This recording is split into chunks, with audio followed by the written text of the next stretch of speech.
The story of Valve as a whole is an inspiring one, following programmers from the software giant Microsoft that had a passion for gaming and decided to start their own company from scratch and create a 3D world that innovated the way in-game storytelling had been done at the time. Valve's innovation in storytelling and world building would lead to the massive success of their first title, Half-Life, and simultaneously leave many of its contemporaries of the time trying to catch up.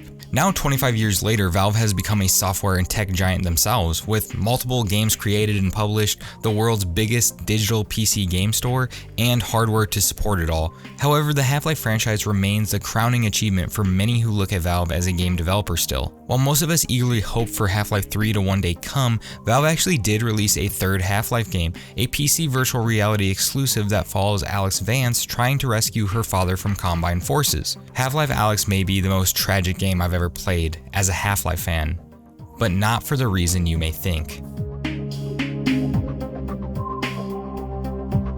Welcome to the Virtual Retrospective, where I talk about VR games of yesteryear that have had both an impact on me personally and the game industry at large.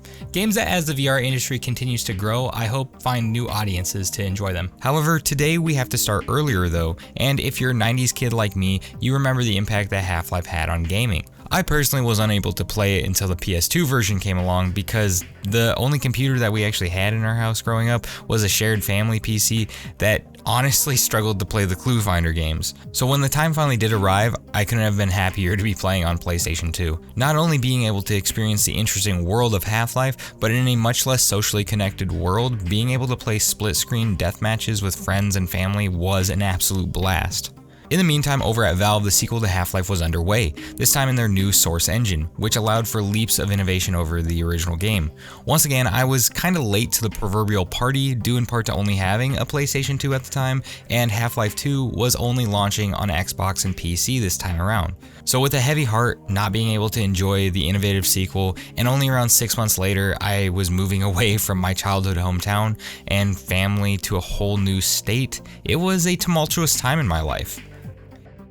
It's never easy being a new kid in school, but it's really even worse when you consider that it was a small town in the mid-2000s and, bullying was rampant at the time. Luckily, by fall of 2005, I did manage to make some friends who not only shared my love for gaming, but were also going through their own tough life situations. So we became an extremely close-knit group of friends that supported each other like family through thick and thin. This is where I would get my first taste of PC gaming, since my best friend's dad had this awesome gaming laptop that he would let us play on. This is where we took our first steps into Fear, Warcraft 3, and of course, Half-Life 2. This is also when I decided that I absolutely needed an Xbox original for Christmas and my birthday because at the time they were super cheap at GameStop with the 360 just launching, and we really didn't have the money for PC gaming at the time. Needless to say, on Christmas morning with my birthday hat on, I opened up an Xbox original with not only Fable and Halo Combat Evolved,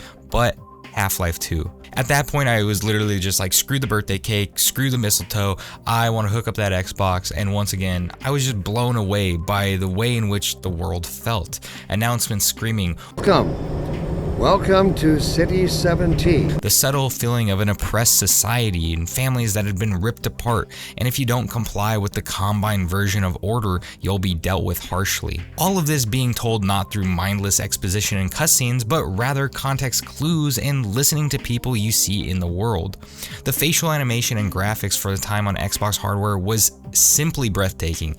Eyes would actually follow your movements. It felt like you were really living and breathing in a world that was separate from our own, albeit a sick and dying world. The physics-based puzzles challenged my thinking of what puzzles could actually be in games, and at times the game could be extremely creepy and make you feel lonely. As with most others, I found Half-Life 2 to be close to a masterpiece and worked very hard for the next 2 years to save up for an Xbox 360. I had my eyes set on BioShock, the Orange Box, and of course I figured that I would be future-proofed for when the inevitable Half-Life 3 was going to be released. Throughout the years following the Orange Box, Valve continued to put out the occasional hit and run, whether it was just publishing with the likes of Left 4 Dead 1 and 2, or the fantastic sequel to the already amazing Portal game. However, nothing seemed to satisfy the fans ravenous to get their hands on more content within the world of Half-Life.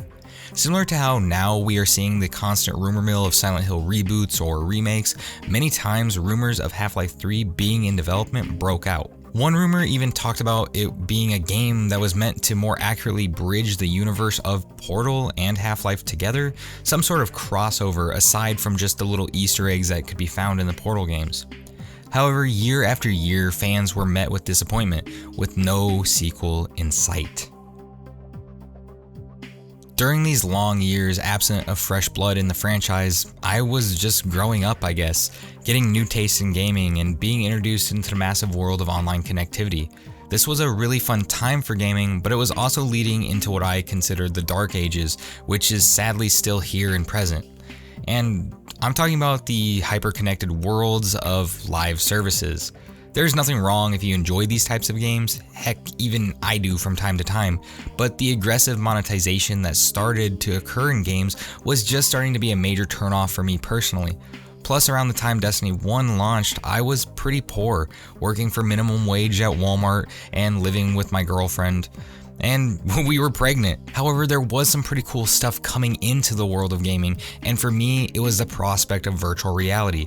Seeing Kickstarters like the Oculus headset take off made me excited, but nothing would compare to when Sony announced their PlayStation VR headset. By the time PSVR launched, I had a significantly better job and was able to save up and finally step into the world of VR. This was absolutely reinvigorating for my passion of gaming, and while a majority of the games could be classified somewhere between shovelware and just decent experiences, every time I would put on the VR headset, it really didn't matter because I was actually having a lot of fun. Most of the time games were not super long, but I had toddlers and a 50+ hour work week, so my time investment into gaming was almost perfect for VR. Little did I know though that during this time behind the scenes Valve was working on something big that would radically alter the standards of virtual reality games forever. Initially revealed on November 19th, 2019, which is the 21st birthday of the original Half-Life game, Half-Life Alyx was set to bring gamers back into the world of Half-Life on March 23rd of 2020. People like myself who loved Half-Life in my childhood and teenage years and had developed an immense passion for virtual reality as an adult knew that this was going to be something special. The dev team had poured 4 years into developing Alyx alongside their first-party VR headset, the Valve Index. Immediately following the reveal of the new Half-Life game, each Index sold would include a free copy of Alyx with it. And I believe this choice proved to be a fruitful endeavor for Valve, considering the Valve Index doubled its entire year's sales after the announcement.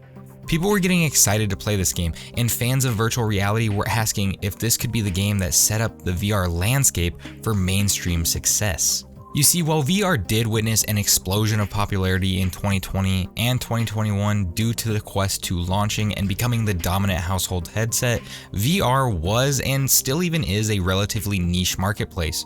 Don't get me wrong, it's not dying like these trash articles online say, but it has had a much slower growth rate than initially expected, and because of it, it's much less lucrative for large companies to make games for such a niche marketplace. Since many games within the VR space come from smaller and or less funded game developers, it's kind of few and far between that we see massive blockbuster hits with insane AAA quality. We get many great VR games and will continue with massive strides in game engines like Unreal 5, but let's be real, Valve investing 4 years and up to an estimated $75 million on the project is much larger than most VR exclusive games currently have. With pioneering and innovation though, comes the risk of loss. But the loss of money can be worth it in the long haul if it generates a new mindset and perception in the field that they're trying to innovate. Certainly Half-Life Alyx left an impact. I mean, right? What do you think it's like to open your eyes in your mid-20s, moving your head around, and all you can see for miles out is a terrifying dystopian world that you explored as a child?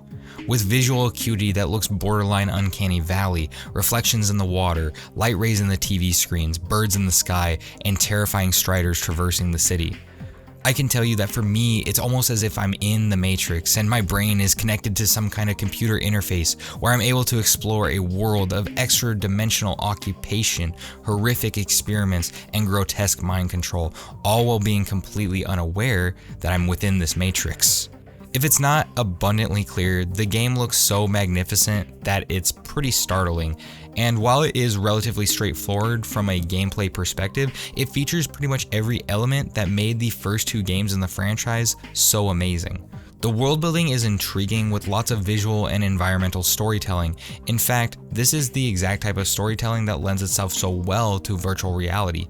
The animation of characters breeds a real sense of presence, whether it be head crabs jumping towards you or the barnacles waiting for its prey. The world of Half-Life Alyx, just like the trailblazers that came before it, feels alive, regardless if you as the player were there to explore it or not. The physics that Half-Life 2 made so popular within its gameplay is made more engaging within VR, and it allows for holstering guns, or physically using your hands to move or throw objects, and even inspecting corpses up close. Literally looking at a headcrab up close is a terrifying experience that I didn't know would actually be so awesome to have. Half-Life Alyx, by all accounts, is a modern masterpiece for the space of virtual reality gaming, and in fact it's a great Half-Life game. It shows that when given time and a budget to craft an intricate and interesting world, virtual reality is a worthwhile medium that can produce outstanding results. However, with every beautiful moment that Alyx provides, there is a tragic truth that surrounds the game. And I've alluded to it throughout the video, but my honest estimate is that Half-Life Alyx did not make a financial splash for Valve. Remember when I mentioned that the release date of Alyx was March 23rd of 2020? Well, I think we all remember what was actually happening around March of that year. In fact, the game launched a mere 12 days after the HWO announced that the coronavirus was a global pandemic. All opinions and politics aside on those subjects, I believe humanity was collectively a little less worried about gaming and more worried about what the future of this new normal world would hold, curious to how long our lives would be radically different. The close proximity of the game's release with the simultaneous shutting down of workplaces or increased work from home scenarios had to have harmed this game's growth potential in the long run.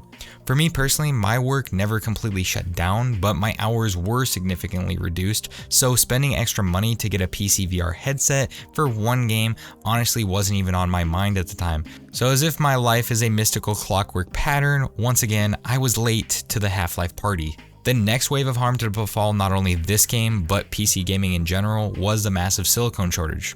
GPU scarcity just could not meet the demands of newcomers to the PC space. This, along with the cryptocurrency boom, made GPU scalping and crypto farms a massive impedance to those who had outdated systems or were just getting into it for the first time. It's only now 2 years later that GPU prices are finally starting to come down to MSRP and becoming easier to obtain. This also brings us to the headset. The Valve Index cost still a whopping $1,000, and it wasn't until late 2020 that Facebook released its Oculus Quest 2 headset, which was very successful from the angle of getting more people to try and adopt VR. The big kicker is that this is a $300 all-in-one platform, no PC, no console required, just a very powerful little headset that generates a good VR experience. And while it doesn't hold up a candle to high-end PC VR, it does cost far less than even a low-end PC. In the long run, the Quest 2 will probably help PC VR as it is an insanely cheap headset, and anyone who has purchased it may want to build a PC later down the line as parts become cheaper, and they can use the Quest 2 to experience the highest fidelity form of VR currently. However, in the case of Half-Life Alyx, it certainly took people away from building $2,000+ PCs, ultimately affected the Steam platform and its launch. Ultimately, to have a lasting impact on people, they need to understand that expensive and high-end VR is actually worth investing in. They have to not only experience something revolutionary, but they have to see that other companies are willing to invest into making VR as amazing as its potential truly is. For many AAA game companies, to build games on a platform, they would have to see it be proven as cash cows, otherwise they may not want to risk investing in it.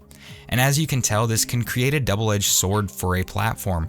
No games, no players, and no players, there's no reason to make more games. Half-Life Alyx doesn't have concrete sales figures. It's been given away for free with many headsets to this day and has seen quite a few 50% off sales since its launch 2 years ago. Most likely, Valve hasn't made what many mainstream game companies would deem as a financial success. However, the innovative mind and co-owner of Valve, Gabe Newell, when asked about the success of Half-Life Alyx, this is what he had to say. I'm kind of curious how you feel about it, a year plus out. Yeah, I feel great a year out. I think it's been super helpful in us in terms of like, what do we do next? How do we continue to move VR forward? What are the opportunities in the space? So in that sense, it's been hugely successful. These tightly coupled hardware-software designs can in fact have big payoffs. You don't end up with, well, why'd we do that? It's the same hardware that anybody else would build, or the game developer saying, yeah, but that's great, but you haven't impacted my thinking at all, or about what the opportunity space is. So yeah, I'm super happy with Alyx and everything that the team did, and the implications it has for our business long term. Gabe Newell and his team did exactly what they've always done. Created an interesting world and innovated on the format or way in which a story was being told. Almost everyone who plays Half-Life Alyx comes away with a sense of wonder and awe, whether it's from the graphics, story, or game mechanics. The beautiful tragedy of Half-Life Alyx is that it never reached its true massive mainstream or financial success that it truly deserves, leading the way for other larger companies to do the same. However, there is still a great chance that a large new audience will be able to play Half-Life Alyx very soon, and that's because I believe that Sony is actually picking up the AAA VR torch where Valve left off with it. And in fact, I made an entire video about Sony doing just that thing, and you can check it out right here if you're interested. Thanks for watching the virtual retrospective. Have a great day.